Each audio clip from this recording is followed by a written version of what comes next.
Ali Hasan Osama ভাই জামাতে যোগ দেওয়ার কারণে পীরের মুরিদের আর কিছু লুঙ্গি পরা হুজুরদের রাতের ঘুম হারাম হয়ে গেছে। কথাগুলো তিক্ত হলেও সত্য। কোনো আলেম আওয়ামী লীগের রাজনীতিতে যোগদান করলে কারো কোনো সমস্যা হয় না। কোনো আলেম বিএনপির রাজনীতিতে যোগদান করলেও কারো কোনো সমস্যা হয় না। কোনো আলেম এনসিপিতে যোগদান করলে তখনও কারো কোনো সমস্যা হয় না। এমনকি কোনো আলেম বাম ঘরানার রাজনীতিতে প্রবেশ করলেও কারো কোনো মাথা ব্যথা হয় না। কিন্তু যখন কোনো আলেম জামাতের রাজনীতিতে যোগদান করে তখন তাদের সমস্যা রাতের ঘুম পর্যন্ত হারাম হয়ে যায়। আসলে এটা কার সমস্যা? যোগদানকারী আলেমের নাকি ওইসব লুঙ্গি পরা হুজুরদের? কথায় আছে না, যার বিয়ে তার খবর নাই, পাড়া প্রতিবেশীর ঘুম নাই। আসলে সমস্যা কি জানেন?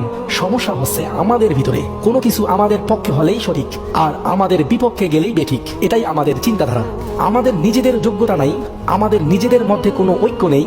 আমরা আসছি জামাতের রাজনীতি নিয়ে নাক গলাতে। জামাত তাদের রাজনীতিতে সফল একমাত্র তাদের যোগ্যতা ও ঐক্যবদ্ধতার কারণে।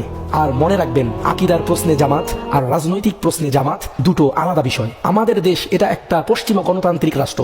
এখানে রাতারাতি শরিয়া আইন বাস্তবায়ন করা সম্ভব নয়। যদি কোনো দল মনে করে যে ক্ষমতায় এসেই শরিয়া আইন বাস্তবায়ন করবে, তাহলে সেই নির্বাচিত সরকার 2 দিনও টিকবে না।